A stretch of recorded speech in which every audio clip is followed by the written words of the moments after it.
রবিবারের লাঞ্চে একটু স্পেশাল কিছু থাকবে না, সেটা আবার হয় নাকি? তো আজকে ছিল রবিবারের সকাল। সকালের খাবার দাবার মিটে যাওয়ার পর ভাবলাম একটুখানি সাধারণের মধ্যে অসাধারণ কিছু বানাবো। তো ঘরেই ছিল ডিম, ডিমটা বসিয়ে দিয়েছিলাম। আর ফ্রিজে কী ছিল বলো তো? এই মেটেগুলো।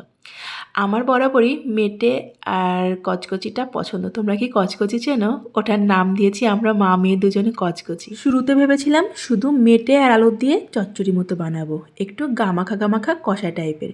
তারপর ভাবলাম এ দিয়ে আর দুবেলার হবে না, আবার রাতে কিছু না কিছু বানাতে হবে। তাহলে তার মধ্যে কয়েকটা ডিম দিয়ে দিই, তাহলে আমাদের দুবেলা আরামসে হয়ে যাবে। তাই এই ছোট্ট প্রচেষ্টা। আমার রেসিপিগুলো কোনো দিনই পারফেক্ট রেসিপি হয় না, সে আমি আগের অনেক ভিডিওতেও বলেছি। আসলে আমার না পারফেক্ট বানাতে ইচ্ছে করে না। পারফেক্ট রেসিপির মধ্যে একটু আমার কায়দা না খাটালে আমার ভালো লাগে না। আচ্ছা বলো তো, এই দুজনের জন্য আবার কি রাতে রান্না করতে ইচ্ছে করে?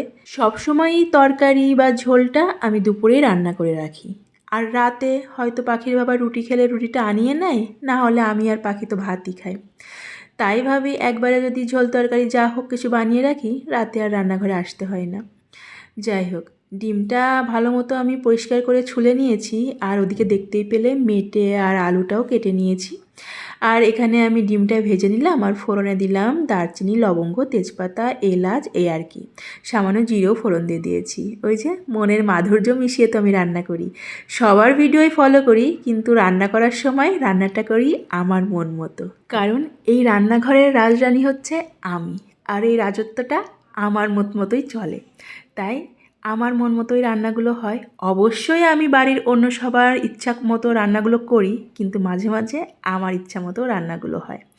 যাই হোক, আলুগুলো ভাজার পর রসুন আর পেঁয়াজটাও আমি ভালো মতো ভেজে নিয়েছি। আর কাঁচা গন্ধটা চলে যাওয়ার পরে আমি পেঁয়াজ আর টমেটোটা পেস্ট করে রেখেছিলাম, সেটাও দিয়ে দিলাম।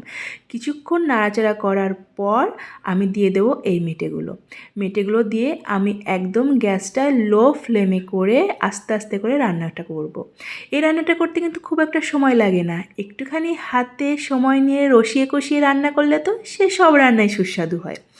যাই হোক, ঝটপট রান্নার দিনে কিন্তু এই মেটে আলুর চচ্চড়িটা তোমরা করে নিতে পারো। আর আমার মতো যদি দুবেলা টানতে চাও, যদি পরিমাণে অল্প থাকে, এর মধ্যে কয়েকটা ডিমও দিয়ে দেবে, মন্দ লাগেনি কিন্তু আমাদের।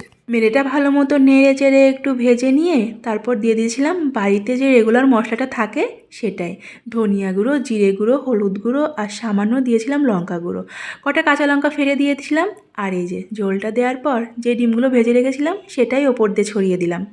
একটা ডিম আমি রেখে দিয়েছি, যদি পাখি না খেতে পারে এই জন্য আর কি। সামান্য ঝোল দেওয়ার পর আমি ঢেকে দিয়েছিলাম। আর এই যে রান্নাটা প্রায় হয়ে এসছে, একটুখানি চেক করে নেব আলুগুলো গলেছে কিনা।